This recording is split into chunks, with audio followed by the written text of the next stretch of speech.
Friends, இன்னைக்கு road சைடில் கிடைக்கிற மாதிரி மசாலா சுண்டல் அதே டேஸ்ட்டில் எப்படி பண்ணலான்னு பார்க்கலாம். இதுக்கு ஒரு மிக்சி ஜாரில் 7 பல் பூண்டு, ஒரு துண்டு இஞ்சி, ஒரு பெரிய வெங்காயம், ஒரு பெரிய தக்காளி, ஒரு பச்சை மிளகா, கூடவே ஒரு அன்னாசிப்பூ, 2 பட்டை, 2 கிராம்பு, இது கூடவே கொஞ்சமாக கொத்தமல்லி, கொஞ்சமாக புதினா, கூடவே கொஞ்சமாக சீரகம் சேர்த்து நல்ல ஒரு மையான பேஸ்ட்டை அரைச்சி எடுத்துக்கலாம். இதுக்கப்புறம் 8 மணி நேரம் வேக வச்ச பட்டாணியை நல்லா வேக வச்சு எடுத்துக்கலாம். ஒரே ஒரு பெரிய உருளைக்கிழங்க இந்த மாதிரி நல்லா வேக வச்சு நல்லா மசிச்சு வச்சுக்கலாம். இதுக்கப்புறம் கடாயில் எண்ணெய் ஊற்றி 2 கொத்து கருவேப்பிலை போட்டுட்டு நம்ம அரைச்சி வச்சிருக்க பேஸ்ட்டையும் இது கூட சேர்த்து இதோட பச்சை வாசனை போகிற வரைக்கும் நல்லா வதக்கிக்கலாம். பச்சை வாசனைலாம் போய் நல்லா எண்ணெய் பிரிஞ்சு வந்ததுக்கப்புறம் இது கூட தேவையான அளவுக்கு உப்பு, கொஞ்சமாக மஞ்சத்தூள், 1/2 ஸ்பூன் மிளகாத்தூள், 1/2 ஸ்பூன் மல்லித்தூள், 1/2 spoon chicken masala, 1/4 spoon garam masala, 1/4 spoon mutton masala, 1/4 spoon சீரகத்தூள் சேர்த்து இது எல்லாத்தையும் ஒரு வாட்டி பரட்டி விட்டுட்டு இது கூட தேவையான அளவுக்கு தண்ணி ஊற்றி நல்லா கலந்து விட்டுட்டு கொஞ்சம் நேரம் கழிச்சு இந்த மாதிரி நல்லா எண்ணெய் பிரிஞ்சு வந்ததுக்கப்புறம் இதுல இருந்து கொஞ்சமாக எடுத்து நம்ம வேக வச்சிருக்க உருளைக்கிழங்குல சேர்த்து அதையும் நல்லா இந்த மாதிரி கலந்து விட்டுக்கலாம். மிச்சம் இருக்க கிரேவியில நம்ம வேக வச்சிருக்க பட்டாணியை இது கூட சேர்த்து 2 வாட்டி கலந்து விட்டுட்டு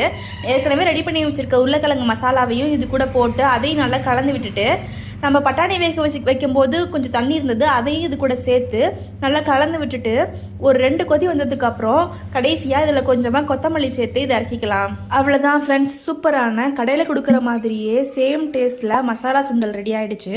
நீங்களும் இந்த மாதிரி வீட்டில் செஞ்சு சாப்பிட்டு என்ஜாய் பண்ணுங்கள். தேங்க்யூ.